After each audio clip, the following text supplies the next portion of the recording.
오늘은 좀 이따가 광고 시간에 선교 보고의 시간을 좀 드리기 위해서 설교를 짧게 합니다. 제일 잘하는 설교가 짧은 설교라고 하는데 집중해서 들을 수 있다는 뜻이겠죠.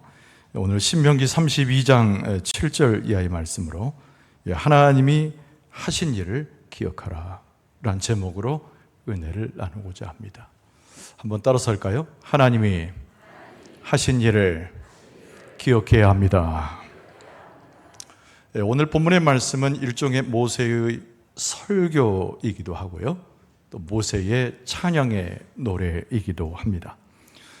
이스라엘 백성이 가나안 땅을 향해 가는 믿음의 여정 속에 광야 생활 40년을 다 마치는 시기였습니다.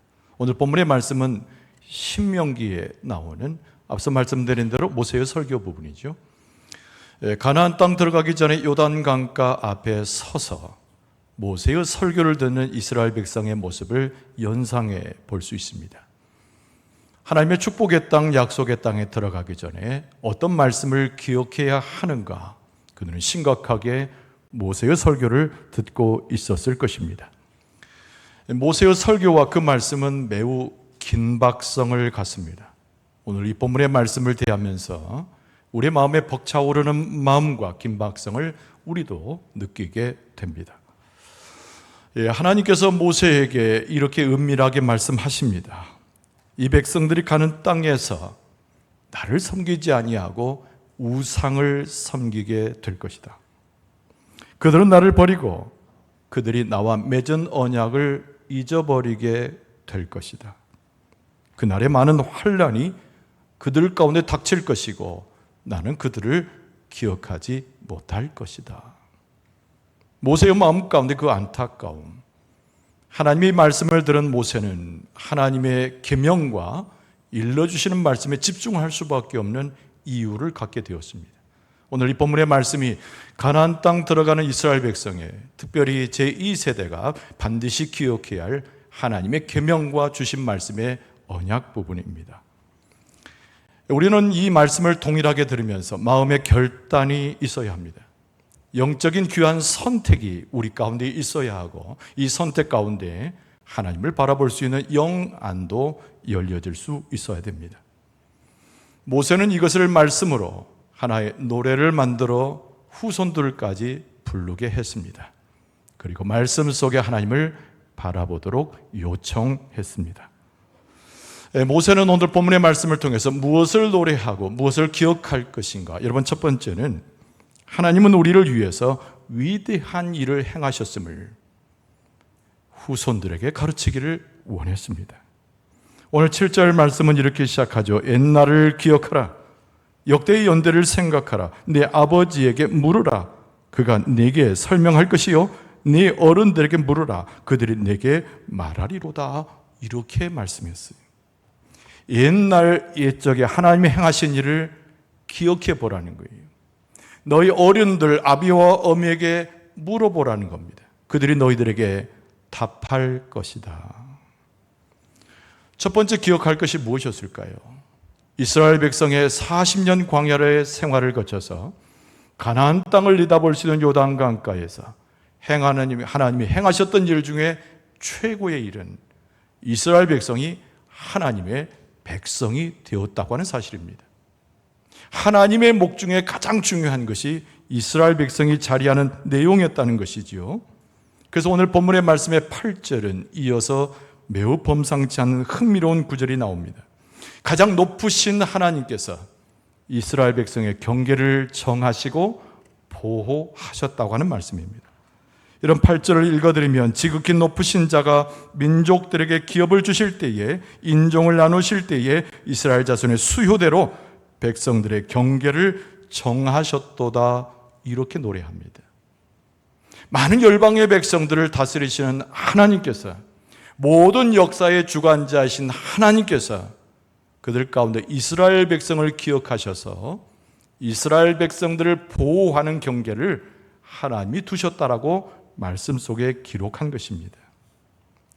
열방의 경계를 정할 때에 하나님께서 이스라엘 백성을 보호하시는, 방패가 되신 하나님의 역사로 함께 하셨음을 기억하라는 것이죠. 여러분은 신약적인 의미 오늘 본문의 말씀을 읽고 있는 우리들에게도 이 말씀은 그대로 적용이 되고 유효합니다. 여러분, 우리는 예수 그리스도 안에서 하나님의 백성이 되었습니다. 하나님의 생각에는 온통 우리를 향한 마음만 가득 찹니다. 그래서 하나님의 몫으로서 바로 우리의 모습이 하나님 안에 있음을 확인하게 됩니다. 여러분, 사도 바울이 에베소 교회에 편지를 했습니다. 에베소 1장 18절에 너희의 마음의 눈을 밝히사 그의 부르심의 소망이 무엇이며 성도 안에서 그 기업의 영광의 풍성함이 무엇이며 이렇게 말했습니다. 하나님의 상속, 하늘나라의 상속을 이어갈 자로서 내가 그리스도 안에서 하나님 백성됨을 확인하라고 하는 사도 바울의 권면의 표현입니다. 여러분, 어떻게 우리가 하나님의 백성이 되었을까요? 어떻게 우리가 하나님의 목 중에 가장 중요한 것으로 자리하게 되었을까요? 예수님께서 피로 값주고 우리를 사셨기 때문입니다.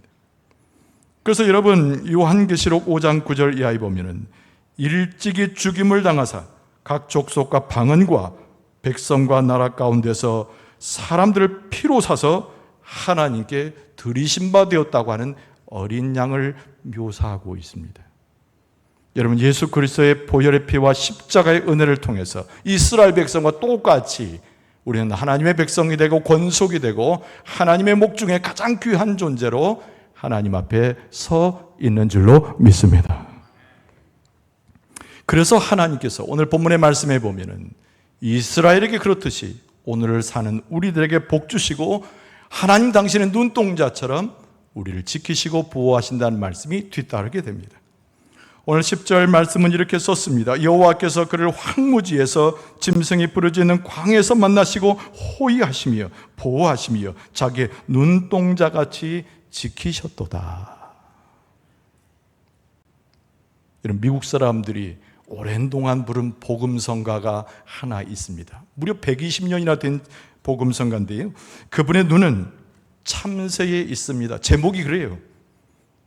당연히 하나님을 가르치는 것이죠. 그분의 눈은 참새에 있습니다 라고 하는 복음성가의 가사입니다. 제가 조금 더 우리말로 번역된 걸 읽어드릴게요. 그분의 눈은 참새에 있습니다. 왜 낙심해야 하는지, 왜 그림자가 내 앞에 와야 하는지, 왜 내 마음이 괴로워야 하는지, 그러나 예수님이 나의 모든 것 되시고 나의 변함없는 친구이십니다. 그분의 눈은 참새를 향하고 있습니다. 그래서 나는 행복하기 때문에 노래하고 나는 자유롭기 때문에 노래합니다. 왜냐하면 그분의 눈이 참새를 바라보고 있고 그분이 나를 지켜보고 있다는 것을 내가 알기 때문입니다. 복음성가 가사예요.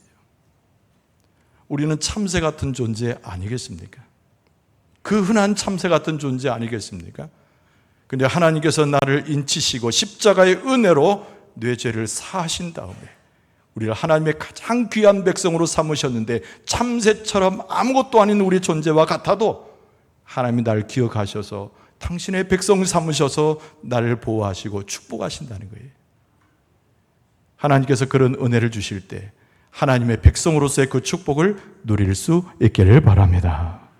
자, 오늘 본문의 말씀에 또 무엇을 기억하라고 모세는 가나안 땅에 들어가는 정결한 2세들을 향하여 말하였을까요? 여러분, 두 번째는 하나님의 은혜로 우리를 덮으신 하나님에 대해서 기억할 것을 말씀합니다.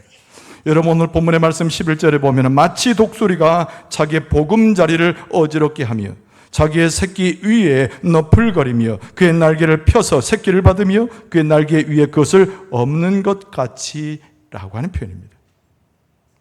모세는 오늘 본문의 말씀 속에서 무엇을 비유했을까요? 하나님과 우리 사이의 관계를 어미 독수리와 아기 독수리의 관계로 비유했습니다. 어린 독수리가 보호함을 받을 때는 어미 독수리가 그를 덮었습니다. 아이 독수리가 나는 훈련을 할 때는 어미 독수리가 둥지를 흐트러 놓습니다. 여기서 하나님께서 우리에게 은혜를 주셔서 인도하시는 하나님의 두 가지 방법이라고 하는 겁니다. 여러분, 아기 독수리는 그냥 몸만 커서는 안 됩니다. 무엇을 배워야 합니까? 어미 독수리처럼 날개짓하며 올라가는 방법을 배워야 합니다. 그때 어떻게 합니까? 어미 독수리는 그 아기 독수리가 둥지에서 헤매지 않도록 둥지를 흐트러 놓습니다. 그리고 아이 독수리를 높은 절벽에서 떨어뜨리게 되지요. 아이 독수리가 날개짓할 수 없을 때, 죽기 직전에 어미 독수리가 쏜살같이 내려가서 아이 독수리를 잡아 올립니다. 수없이 반복하지요. 얼마나 겁이 질리고 얼마나 두려움이 있겠습니까? 그래서 오늘 본문의 말씀 13절 상반절에도 여호와께서 그가 땅의 높은 곳을 타고 다니게 하신다라고 하는 표현이 나오는 거예요. 둥지가 흔들립니다. 아이 독수리가 둥지를 찾아갈 수 없을 정도로 어미 독수리가 둥지를 흐트러 놓습니다. 그러나 여러분, 이 아기 독수리가 날개짓하며 올라가 공기의 저항을 맛보며 올라갈 수 있는 기술을 익히게 될 때, 아이 독수리는 두려움을 가졌던 마음이 기쁨의 마음으로 바뀌어지게 됩니다. 여러분, 우리의 삶은 하나님이 주신 축복의 삶임에 분명합니다. 하나님이 은혜를 주시고 모든 것을 만족하게 하시는 것도 분명합니다. 그러나 우리의 삶에 고난이 다가오고 우리의 삶에 어려움이 끼쳐오고 우리는 넘어질 때가 있어요. 그러나 그것이 우리에게 매우 유익한 것은 그 고난과 어려움을 깨쳐 일어날 때 기쁨으로 바꾸고 승리로 바꾸고 우리의 삶의 만족으로 바꾸시는 어미 독수리와 같은 하나님의 역사를 통하여 하나님의 뜻을 이루기 위해서 우리를 강건하게 하고 우리를 세우게 하고 날개짓하며 하늘을 날아갈 수 있도록 하나님께서 우리에게 진정한 축복을 허락해 주시는 줄로 믿습니다. 하나님께서 우리의 영혼을 훈련시키는 거예요. 하나님께서 우리의 심령의 자세를 올바르게 갖추게 하는 거예요. 어미 독수리처럼 날개짓하여 하나님의 놀라운 역사를 품은 그 모습처럼 우리를 훈련시키기 위해서 때로는 축복으로 때로는 고난으로 행하시는 분이 하나님이시라는 겁니다.